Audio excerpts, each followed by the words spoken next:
Bonjour Richard Midani. Bonjour Tom.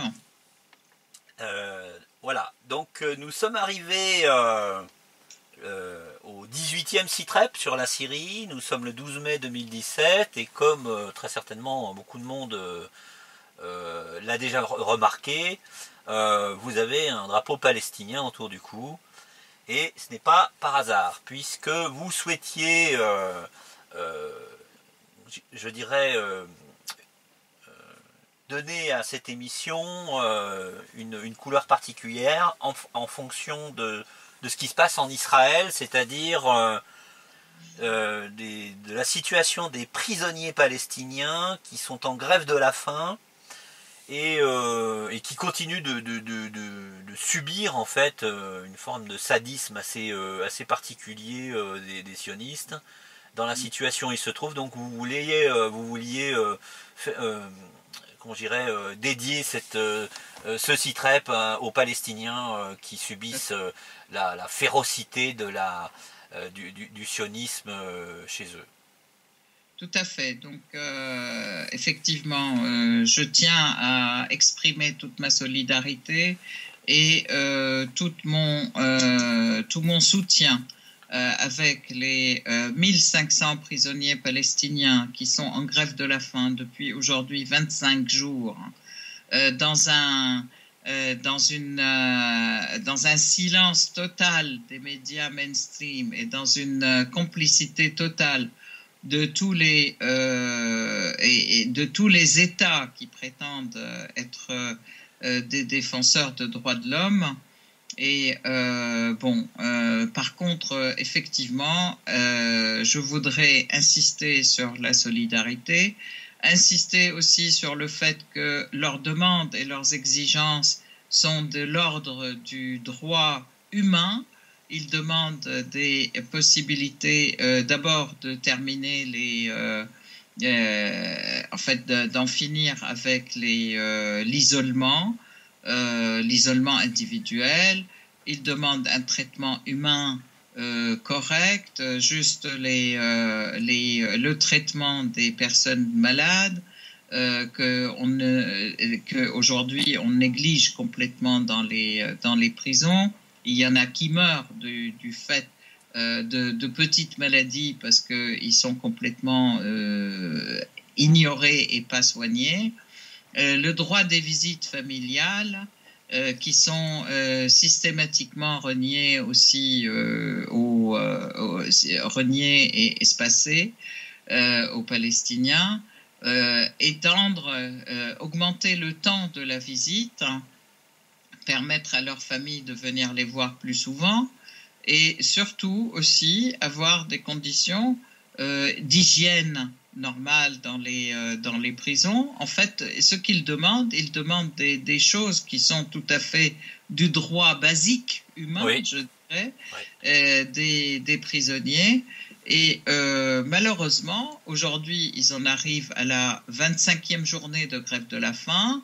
Je voudrais insister aussi sur la criminalité, en fait, et les crimes de guerre qui sont commis par les Israéliens, les crimes contre l'humanité, parce que ces gens, ils sont en grève, ils sont en grève de la faim, ils sont systématiquement trimballés, changés de prison, ils les enlèvent de là où ils sont, ils les mettent dans le Negev, donc dans le désert.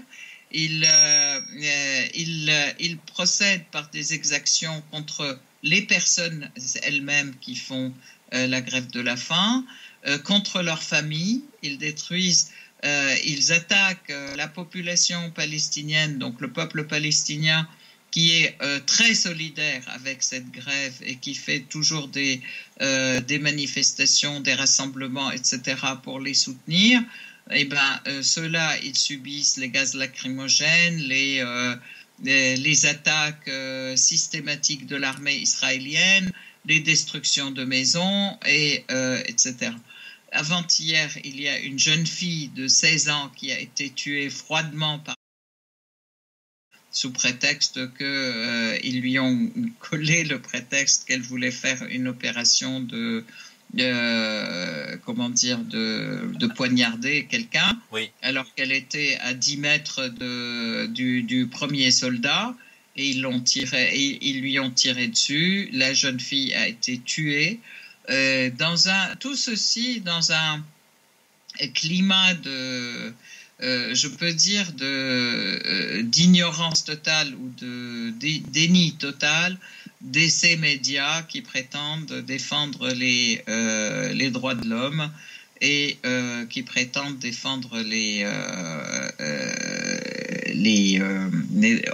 droits humains dans l'ensemble. Donc ça, c'est un point, mais aussi je peux condamner totalement tous ces pays arabes qui n'ont absolument pris aucune initiative, même pas un mot de soutien. De la Ligue arabe y compris, plus les pays musulmans. Il n'y a eu dans ce cadre que la Syrie, enfin le peuple syrien, le peuple libanais et iraniens qui ont soutenu et qui soutiennent systématiquement par des rassemblements, par des sit-ins, des sit-ins massifs, de solidarité avec les Palestiniens. Je voudrais saluer aussi à ce titre les Irlandais, en fait le gouvernement irlandais qui a décidé hier de hisser le drapeau palestinien sur les bâtiments administratifs en Irlande, à Dublin.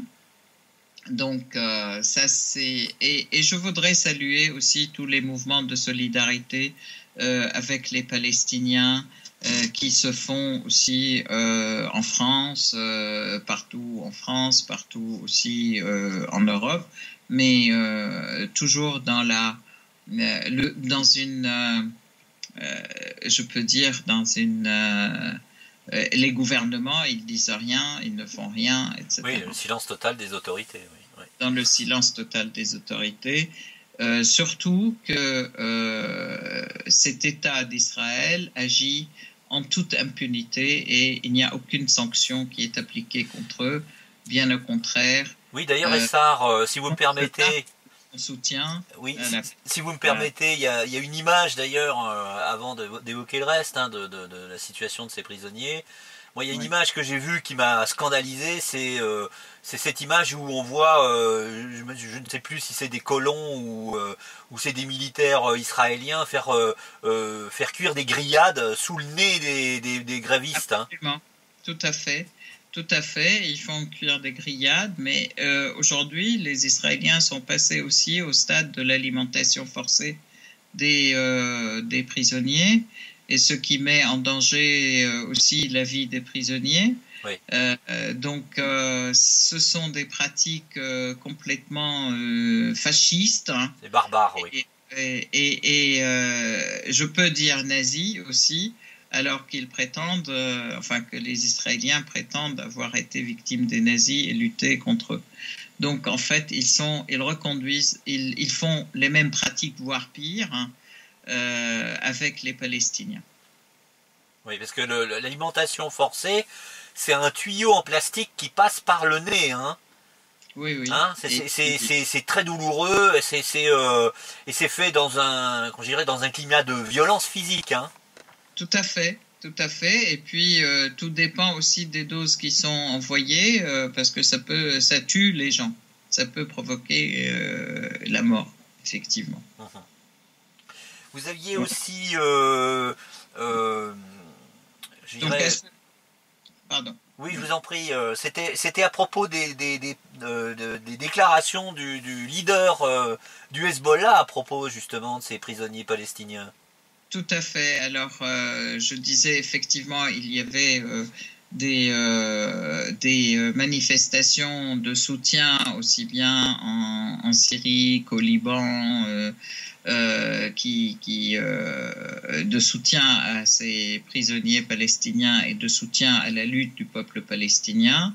Hier, le président de Hezbollah, Samahat Sheikh Nasrallah, qui a aussi condamné fermement tous ces pays qui sont dans le mutisme total par rapport à cette lutte qui est parfaitement légitime et qui est tout simplement humaine pour que les gens puissent exister, et qui a assuré de sa solidarité, la solidarité du peuple libanais, de tout le parti de Hezbollah, aussi de sa solidarité active aux côtés des prisonniers et du peuple palestinien jusqu'à la victoire totale et jusqu'à la libération de la Palestine. En même temps, en fait, il a pu dire que de toute façon, puisque Israël est toujours en train de faire des atteintes, des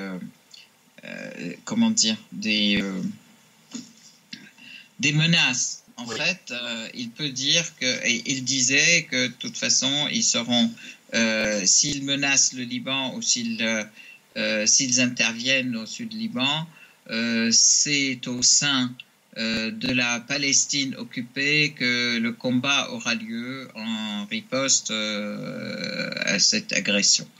Donc voilà. Et il dit effectivement, ils savent de quoi je parle. D'accord. Ça, c'est très important. Alors, pour parler de quelque chose qui est assez qui est différent, mais qui a un lien avec le combat des Palestiniens, c'est les commémorations que votre pays a accueillies la semaine dernière, concernant en particulier les martyrs syriens et libanais qui ont été tués par les Ottomans en 1916, couplé à une autre commémoration qui est celle des journalistes de la télé syrienne qui sont tombés durant cette guerre contre le terrorisme. Effectivement, le 6 mai 1916, hein, c'est la journée où le pouvoir fasciste des Ottomans en Syrie avait pendu tous les dirigeants du mouvement populaire syrien, libanais, puisque la Syrie et le Liban à cette période étaient un même pays, en fait. Et donc c'est la Syrie. La Palestine aussi et la Jordanie, c'était aussi dans la Syrie. Donc, dans cette commémoration des martyrs et surtout de lutte contre le fascisme ottoman, de lutte contre le fascisme d'aujourd'hui aussi, qui est ce nouveau fascisme des terroristes qui sont envoyés par armée jusqu'aux dents, envoyés pour détruire les pays, les gens et les civilisations. Oui. Donc, il y a eu une grande commémoration. Je tiens à rappeler qu'il y a un nombre important non seulement de travailleurs de l'information, de journalistes, de la presse, etc., qui sont morts, qui sont tombés dans le combat contre les terroristes, mais aussi beaucoup de personnes qui sont tombées, beaucoup de personnes qui se battaient, et donc nombre important de nos soldats syriens qui sont tombés aussi dans le combat contre le terrorisme dans ces 6 dernières années ou dans ces 7 dernières années, puisque nous commençons la 7e année. Oui. Et donc c'était effectivement l'occasion de de s'incliner devant leur tombe et puis de reconduire cette lutte jusqu'à la victoire et jusqu'à la libération totale de la Syrie, de tout grain de terre de la Syrie, des terroristes et des forces extérieures ou effectivement des armées extérieures qui y sont actuellement. Donc ça c'est très important parce que aussi c'est presque en même temps, à 2 jours près, de la lutte ou de la commémoration de la chute du nazisme en Europe, Oui. puisque l'Europe a commémoré aussi le 8 mai 1945 la libération, ou la victoire sur le nazisme, et la Russie a commémoré le 9, C'est ça. le 9 mai cette commémoration aussi, a commémoré cette victoire contre le nazisme. Donc, on peut dire plusieurs choses en fait là-dessus. D'abord, cette victoire contre le nazisme, la Russie était prépondérante dans sa réalisation. La Russie a donné 27 millions de martyrs pour défendre toute la Russie, mais aussi toute l'Europe, et pour défaire, pour vaincre le nazisme en Europe. Aussi, là-dessus, je trouve que c'est quand même assez étonnant, le moins qu'on puisse dire étonnant, c'est que dans les commémorations occidentales, en fait, aussi bien françaises que autres, on ne parle que des Américains qui ont aidé à libérer l'Europe, ou qui ont aidé à libérer la France des nazis, oui. Mais on ne parle pas du tout de l'Union soviétique de ce moment-là, qui a été quand même très, très importante dans la lutte contre le nazisme et dans sa défaite surtout. Oui. Si vous permettez une parenthèse d'ailleurs, Essar, pour renforcer ce que vous dites, il était très clair que pendant la Seconde Guerre mondiale, sur le front de l'Est, l'Allemagne avait mobilisé 80% de ses effectifs, contre 20% contre les forces alliées. Et le général de Gaulle, donc le chef de la France libre, a toujours considéré, par exemple, le débarquement de Normandie comme n'étant en rien un acte de libération de la France. Il considérait que le seul acte de libération de la France avait été le débarquement en Provence. Donc il y a une réécriture, je dirais, hollywoodienne de la Seconde Guerre mondiale qui nous est imposée par la culture américaine depuis des décennies, à travers des films, à travers des colloques, etc. etc. Mais effectivement, le bilan humain absolument monstrueux de martyrs soviétiques pour lutter contre l'Allemagne nazie devrait à lui seul complètement discréditer je dirais le message prétendant que ce sont les Américains qui ont gagné la Seconde Guerre mondiale. D'accord. Deuxième point, en fait, je pense que c'est important d'évoquer actuellement aussi le nazisme nouveau ou ce fascisme nouveau qui est le terrorisme. Absolument. Et qui est alimenté effectivement par tout un tas de pays et qui est poussé au maximum pour tuer, faire des exactions barbares et détruire les pays, détruire les civilisations, détruire les gens, psychologiquement, moralement et aussi physiquement, puisque une de leurs prédilections, c'est le découpage des personnes, c'est couper les bras, couper les jambes, couper les têtes, etc. Tout ceci alimenté par une idéologie criminelle comme l'idéologie wahhabite, qui a été aussi, qui a été manigancée ou même organisée et transformée de manière à ce qu'elle devienne encore plus criminelle et plus barbare, et qui est soutenue par tout un tas de pays qu'on voudrait effectivement aujourd'hui qu'ils arrêtent. Et je pense qu'aujourd'hui, la lutte contre ce fascisme nouveau nécessiterait qu'il y ait un front mondial qui regroupe un maximum de pays et un maximum de gens qui luttent contre ce nazisme nouveau et ce fascisme nouveau.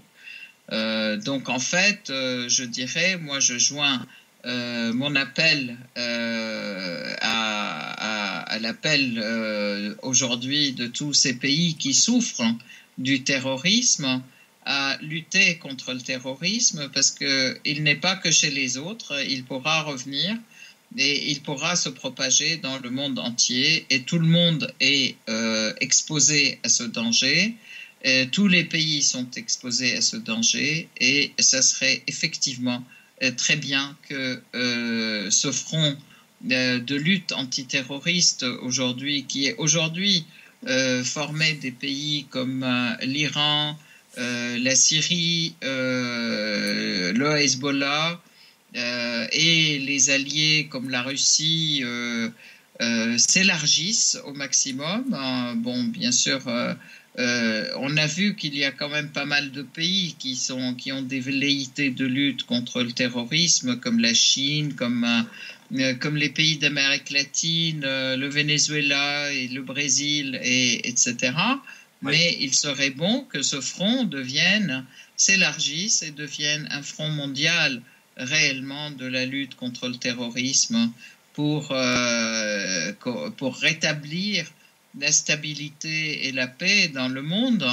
Et on peut penser que sur le plan économique et sur le plan militaire et sur le plan humain, il est important d'avoir un monde exempt de terrorisme et où il fait bon vivre, parce qu'il y a suffisamment pour tout le monde. Oui. Alors, j'imagine que vous évoquiez, enfin, d'une manière voilée quelque part, la position des Occidentaux vis-à-vis du terrorisme, en sachant qu'il suffit simplement d'évoquer les propos de Laurent Fabius au Maroc, en 2012 ou 2013 je crois, qui expliquait que le Front Al-Nosra faisait du bon boulot. Donc on est en droit de se poser effectivement la question de savoir pourquoi les Occidentaux ne rejoignent pas la lutte antiterroriste des Russes, des Syriens, des Iraniens et du Hezbollah. Bon, avec ce genre de déclaration, on peut se dire que ça risque de prendre beaucoup de temps avant que les Occidentaux décident de faire quoi que ce soit contre le terrorisme. Tout à fait. En fait, bon, j'évoquais effectivement ces déclarations de Fabius. Al-Nosra fait du bon boulot. Il est important. Et puis d'ingérence surtout. Cette grande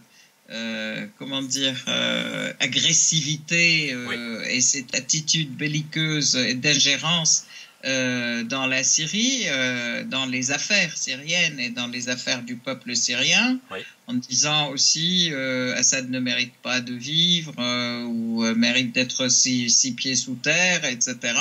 Ce sont des propos d'un chef de diplomatie quand même d'un grand pays comme la France, qui sont de purs appels au meurtre et de purs appels aussi à la jeunesse d'aller rejoindre Al-Nosra. Donc c'est un éloge du terrorisme et un éloge de Al-Nosra, qui est déclaré de toute façon comme une organisation terroriste à l'ONU. Et donc ça, c'est un point qui est tout à fait regrettable.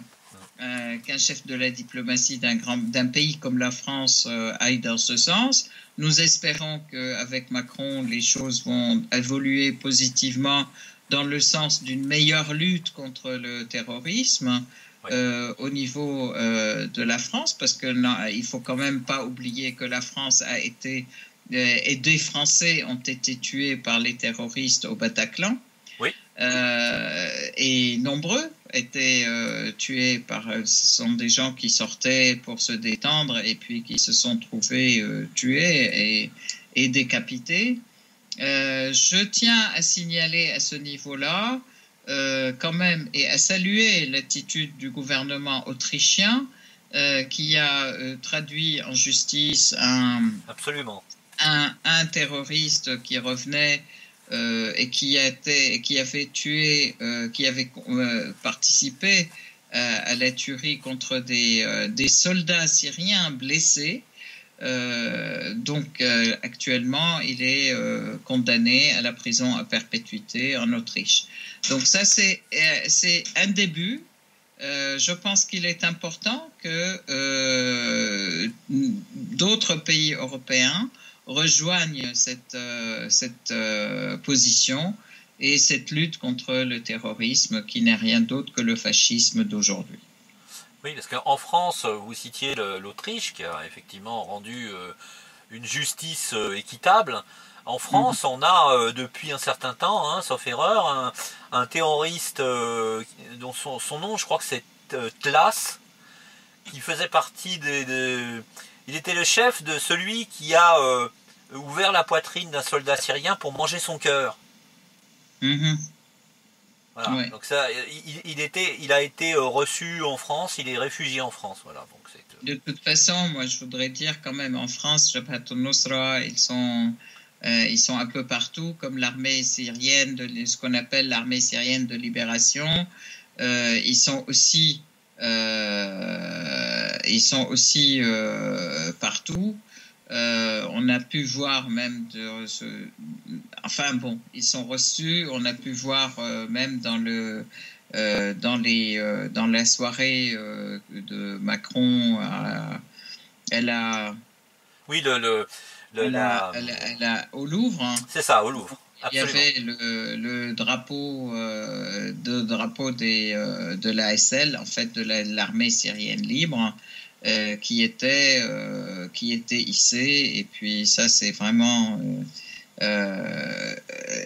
en fait ça montre quand même qu'ils vivent très bien en France et qu'ils sont même non seulement tolérés et soutenus par l'État français. Donc là, effectivement, il est important que la France puisse se joindre au rang ou au camp de ceux qui se battent réellement contre le terrorisme, ouais. Et pas de manière toute simple, quoi. D'accord. Voilà. C'est un point important. Alors on va s'intéresser à ce qui se passe directement en Syrie, hein, puisque oui. Avant d'entamer ce qu'on appelle le paragraphe des réconciliations entre Syriens, il y a un événement qui donne un ton un peu ubuesque à la situation, si c'était pas aussi triste pour le bilan humain en Syrie. On parle d'une évacuation de terroristes qui ont donc capitulé, qui venaient de Homs, qui étaient à Homs, et qui... Non, en fait, c'est lié. C'est lié. La question des réconciliations, elle est importante parce que d'abord, je voudrais signaler que l'accord de l'évacuation des terroristes de Al-Wa'ar, oui. Du quartier Al-Wa'ar, est à sa 9e étape. Hein. En fait, c'est une 9e fournée qui est en train de quitter ou qui a quitté déjà Al-Wa'ar hier et avant-hier. La dernière fournée est prévue pour le 20 mai, oui. Et à la suite de ça, la cité ou la ville de Homs deviendra complètement exempte non seulement de tout exempte de tout terrorisme et d'armes.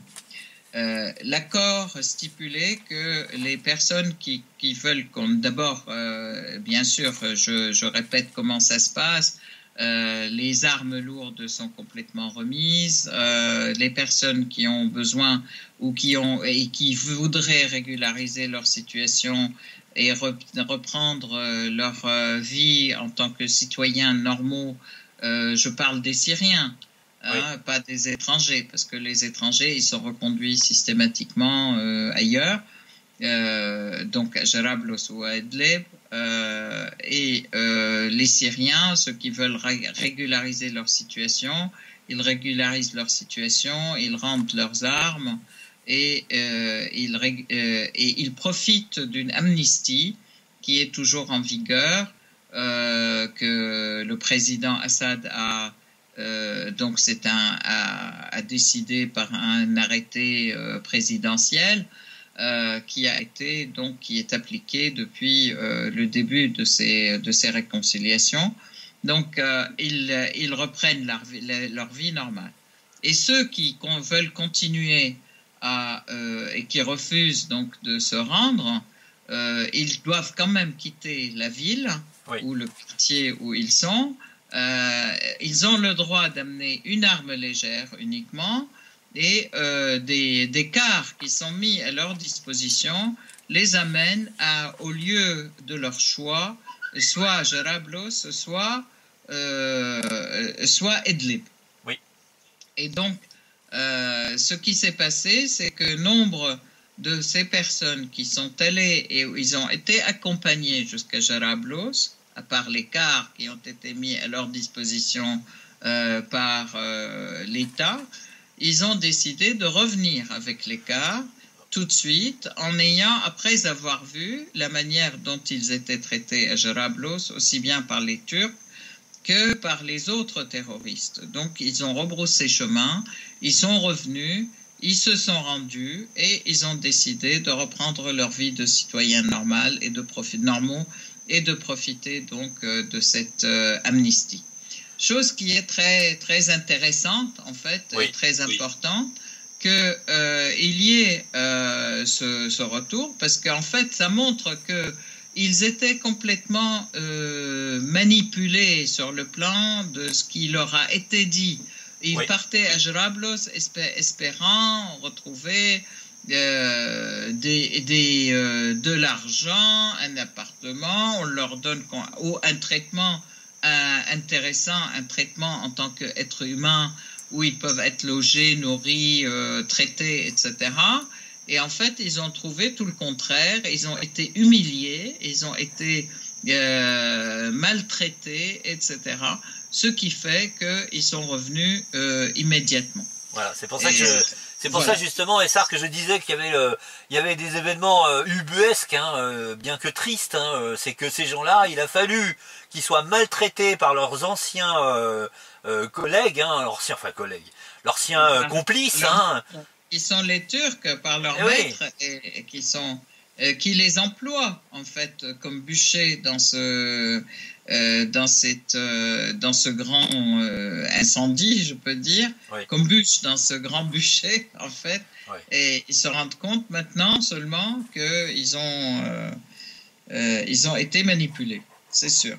Oui. Et on leur a menti, en gros. Bon, ce sera toujours ça de moins sur le front contre l'armée syrienne, très clairement. Absolument. Voilà. Absolument. C'est aussi, alors... donc ça, c'est arrivé à des gens d'Al-Wa'ar. Je tiens à dire quand même ce quartier, le fait que ce quartier d'Al-Wa'ar soit complètement exempt de terroristes et d'armes donne beaucoup de un grand souffle de paix, je peux dire, et de vie paisible à la ville de Homs, qui aujourd'hui reprend peu à peu sa vie normale, sa vie et les habitants reviennent progressivement à ces quartiers. Alors là aussi, tous ceux qui parlaient de sorties forcées des personnes, tous ceux qui parlaient de changements démographiques, etc., et là, ils se retrouvent effectivement le bec dans l'eau, puisque de toute façon, maintenant, les habitants de Loire reviennent, oui, alors que les terroristes s'en vont. Les habitants de Homs reprennent leur ville aussi, et ils essayent de reconstruire, et peu à peu, la vie revient, comme je disais. Ils font des célébrations aussi de leur retour. Ceci dans tous les quartiers pratiquement, ça donne un peu de répit et de repos à la population. depuis 6 ans, sont sous les feux des tirs de missiles et des mortiers, etc., occasionnellement, et des voitures piégées. Donc on va parler d'autres réconciliations et sorties et ça c'est la plus importante. Aussi, c'est les villes de Zabadani, Mandaya, Bourqin, Serghaya, qui sont sur le flanc Qalamoun, en fait, à l'ouest de Damas. Ça, ce sont des villes qui ont été complètement sécurisées. Les terroristes et les hommes armés et les armes en sont sortis. Ce sont des villes qui sont redevenues complètement des villes normales. Nous avons eu même des émissions de télévision. Nous avons vu des émissions de télévision à partir de la ville de Zabadani, ce qui est très important. Suite à ça aussi, avec bien entendu toutes les villes ou les villages de Wadi Barada qui hébergent donc les 13 sources d'eau qui alimentent cette ville de Damas. Et c'est à ce titre-là aussi que hier le Samahat al-Sheikh Nasrallah a affirmé que aujourd'hui le flanc est du Liban, Qalamoun, en fait, les rapports, la partie du Qalamoun qui est frontière avec la Syrie est c'est aujourd'hui une frontière qui est totalement exempte de terroristes. Grâce à la coopération entre l'armée syrienne et la résistance libanaise. Et ça, c'est un facteur très important dans la sécurisation de la ville de Damas et aussi dans la défaite des terroristes et dans la défaite de toutes ces factions qui jusqu'à maintenant faisait la vie difficile à la Syrie, à l'État syrien, à l'armée syrienne et à la population. Et donc on revient effectivement à une situation qu'on espère rapidement normale. Dans la ville de Damas aussi, dans la Routa de Damas et dans les alentours de Damas, on peut dire que la ville de Barzeh et la ville de Qaboun sont aujourd'hui en train de devenir aussi complètement exemptes de terroristes et d'armes. De la même manière, donc il ne reste plus que Douma. Et de la même manière, dans le camp qu'on appelle camp Yarmouk, en fait, qui est un grand quartier aussi de Damas, les accords se profilent pour une sortie des terroristes de ce camp. Donc ça, c'est un accord entre les différentes parties. Essar, il y a une particularité de Yarmouk, c'est que c'est un camp palestinien à la base, hein? Et il y a présence de toutes les organisations palestiniennes. Et ce sont les organisations palestiniennes qui arrivent donc maintenant, avec l'aide effectivement de la Syrie, mais qui arrivent à sortir et à faire des réconciliations pour faire sortir tous les terroristes du camp. D'accord. Donc, là-dessus, je voudrais donner une information. Souvent, les gens me demandent est-ce que c'est l'armée syrienne qui est rentrée dans le camp Yarmouk? Non, en fait, l'armée syrienne n'est jamais rentrée dans le camp Yarmouk, puisque les organisations palestiniennes y sont et elles sont armées. L'armée syrienne a laissé le soin à toutes les organisations palestiniennes pour se mettre d'accord entre elles et essayer de sortir ensemble les terroristes de ce camp. Oui, parce que Yarmouk a vraiment été sujet à des batailles sanglantes. Hein. Il y a eu beaucoup de morts. Des destructions terribles et batailles sanglantes. et des horreurs, comme d'ailleurs là, à chaque endroit où ont été les terroristes, ils ont pratiqué des exactions contre la population et des horreurs qu'on a du mal à imaginer, en fait, vraiment, que des gens puissent pratiquer ceci.